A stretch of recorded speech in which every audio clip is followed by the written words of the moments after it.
Hello, hello, hello for today's video.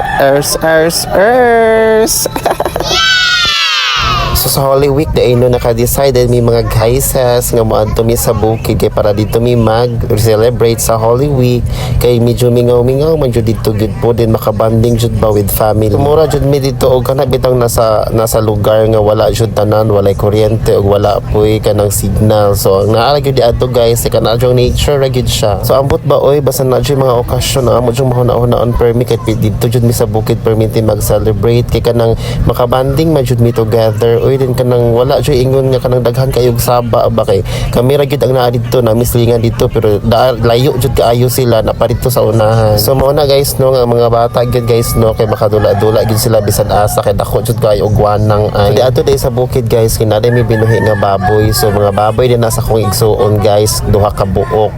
Din napod mi bag-o nga baboy pud sa ko ang ate mga baktin pa dito sa pinakaubo. So upat dai tanan na siya. So ang mga bata gyud guys no kay grabe jud kay sila kalingaw. Uy sige jud sila tan-aw sa baktin niya musulod-sulod pa gyud sila dira sa sulod niya.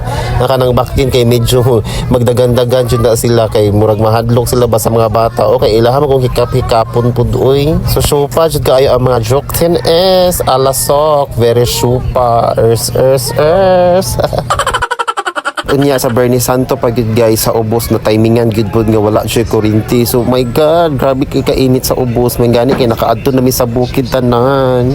Yes! Mao to gihiwa-hiwa na dayang mga recados para sa ato ang benignitism. Kay pagka later part amo naman nang itak-ang kay humana naman nagluto naman og mga unsa-unsa kay kanila gipong mga bata. Uy dili jud sila maka agwanta og tabira ka ang kanon so nagluto sila gamay og rice. Nya kami din ha nasuguan ay midira nga magkabud adto sa mainom. Ya grabe kay kabakilid guys. So very struggle kayo ang inyong kanang ivanach uy nga naay pagka Uncle Light ers.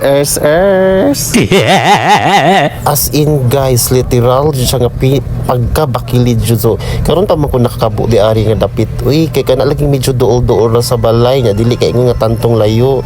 So may yes na lang pud ko kay matud pa sa kong pag-umangkon nga okay ra daw kuno sa Ginoo ko asta man ka bakilid grabe kay ka struggle. So awar gud na unsa nakabakilid Diyos ko uy. Struggle is life kid guys pero wala jud tay mahimo kay kita man jud ang naalisod pud no og pakabo na to ang magor. Lo bitaw mo guys no grabe jud struggle jud kaayo kapila jud ko naghunong-hunong kay dili jud makaya asta jung hangusay grabe jud kaayo jud pud siya kabakilid jud ay. So grabe jud kayo ang struggle ana mga taet. Pero sige lang kay I know part jud siya sa training sa Binibining Pilipinas. Ers. Diba? Very agree. Ers. Ginagawa mo. So after 48 years guys naabot ra gid in tawon mi sa Shulay. Oh my god, yes na lang. Na kung naa siguro yung pasyente siguro kagating nga din kinahanglan og tubig siguro matay chi na siguro ay og hinulat sa amua. Ers.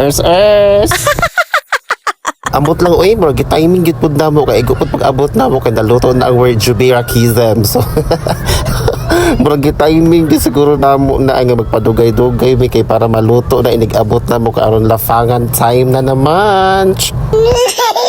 So ang sistema din namo dira guys kay duha din nakakaldero ang giluto sa mother sa emang kay kanang gamay-gamay man jud nang among kaldero din ha oy din wala jud mi kadala og dako ka kaldero sa bukid ay.